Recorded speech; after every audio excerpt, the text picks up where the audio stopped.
വിഴിഞ്ഞത്ത് എവിടാ എന്നുള്ളത് തന്നെ. വിഴിഞ്ഞത്തല്ല, ഞാൻ ആറ്റിങ്ങിലാണ്. പക്ഷെ ഇന്ന് സഞ്ജുവിനോട് രാജ്യമെങ്ങും ചോദിക്കുന്ന ചോദ്യമാണ്. വെസ്റ്റ് ഇൻഡീസ് ബൗളർമാർ ചോദിച്ചു വിഴിഞ്ഞത്ത് എവിടെയാണ്.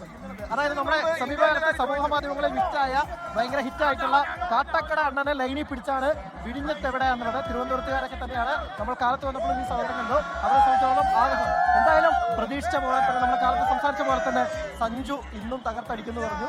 അതുപോലെ തന്നെ സഞ്ജു അവൻ ഇന്ത്യൻ ടീമിൽ ഈ T20 വേൾഡ് കപ്പിൽ തിരിച്ചു വന്നതിന് ശേഷം ചെറിയ ഇന്നിങ്സാണ് കളിച്ചതെങ്കിലും തളരില്ല മലയാളികളില്ല. നമ്മൾ തളരാനാണെങ്കിൽ 11 വർഷം മുമ്പ് തളർന്നു പോയിട്ട് മാതൃകയാക്കി നമ്മൾ 11 വർഷം മുമ്പ് 2015 ഡെബ്യൂട്ട് ചെയ്ത് 11 വർഷം കൊണ്ട് അവൻ നേടിയതാണ്. Star is born. സ്റ്റാർ നമുക്ക് ഉണ്ടാക്കാൻ പറ്റില്ല. ഇന്ത്യ BCCI ഉണ്ടാക്കാൻ ശ്രമിച്ചപ്പോഴാണ് സഞ്ജു വെളിയിലായത്, ടു ബി ഓണസ്റ്റ്. പക്ഷേ സഞ്ജു ഒരു ടീം പ്ലെയർ ആയിരുന്നു. ഇന്ന് അവന് സെഞ്ചുറി അടിക്കായിരുന്നു. കഴിഞ്ഞ കളി സെഞ്ചുറി അടിക്കായിരുന്നു. കളിച്ചില്ല. ടീമിന് എന്താ ഡിമാൻഡ് ചെയ്യുന്നത് അതിനു വേണ്ടി മാത്രം കളിക്കുന്ന ഒരു പ്ലെയർ.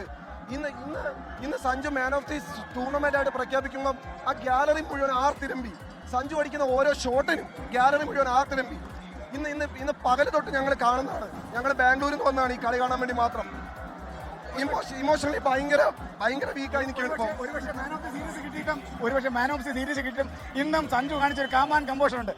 ഈ ഒരു പോസ്റ്റർ കാണിച്ചു തുടങ്ങാം. അതായത് ഇപ്പോൾ ലോകത്തെവിടെയുള്ള മലയാളികൾ പറയുന്ന ഡയലോഗ് ഇതായിരിക്കും: മലയാളി പൊളിയാട എന്ന കാര്യത്തിൽ ഒരു തർക്കം ഉണ്ടായില്ല. ഈ ചേട്ടൻ ഏത് നാട്ടുകാരനാണെന്ന് എനിക്കറിയില്ല. മലയാളി തന്നെ. ഒരു കാര്യം കൂടി പറയാനുണ്ട്.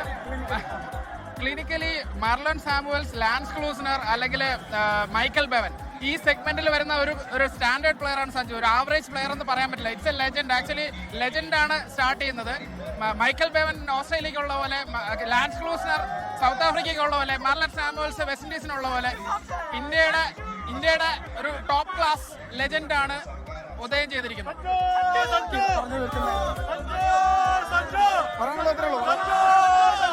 കേരളത്തിന് തീരില്ല. വളരെ അഭിമാനമാണുള്ളത്. ആക്ച്വലി തിരുവനന്തപുരംകാരെന്നുള്ള നിലയിൽ വളരെ അഭിമാനത്തോടെയാണ് നിൽക്കുന്നത്. മലയാളികൾ വളരെ അഭിമാനത്തോടെ കാത്തിരുന്ന നിമിഷം. സഞ്ജു കളിക്കണം, സഞ്ജു ഇന്ത്യക്ക് വേണ്ടി കളിക്കണം, ജയിക്കണം, ഇന്ത്യ ജയിപ്പിക്കണമെന്ന് മലയാളികൾ ആദ്യം ആഗ്രഹിച്ചിരുന്നു. ഇന്ന് ഇന്ത്യക്കാർ മുഴുവൻ ആ ആഗ്രഹവുമായിട്ടാണ് സ്റ്റേഡിയത്തിൽ വന്നത്. അവർക്ക് എല്ലാവർക്കും സമ്മാനം കൊടുത്തിട്ടാണ് സഞ്ജു പോയത്. അഭിമാനം. ഈ വിജയം സഞ്ജുവിന്റെ അപ്പിലും ഡൗണിലും സഞ്ജു എന്തൊക്കെ തകർന്നിട്ടുണ്ടോ അന്നൊക്കെ അവന്റെ കൂടെ നിന്ന് ഫാൻസിനുള്ളതാണ്. കാരണം ഈ വേൾഡ് കപ്പ് തുടങ്ങുന്നതിന് 2 ദിവസം മുമ്പ് വരെ ബെഞ്ചു എന്ന് വിളിച്ച് പല വാട്സാപ്പ് ഗ്രൂപ്പുകളിലും ഒരുപാട് തവണ അവനെ ഇങ്ങനെ ഇൻസൾട്ട് ചെയ്യുമ്പോൾ ഒരുപാട് വിഷമിച്ച ഒരുപാട് ആൾക്കാരുണ്ട്. ഇത് അവർക്കൊക്കെ കൂടിയാണ്. കാരണം ഒരാളുടെ തളർച്ചയിലും ഒരാളുടെ വീഴ്ചയിലും അവരെ സപ്പോർട്ട് ചെയ്യണം. അവരെ സപ്പോർട്ട് ചെയ്ത് അയാൾ തിരിച്ചു വരുമ്പം അയാളുടെ തിരിച്ചു വേണ്ടി എല്ലാവരും കരയണം. അതാണ്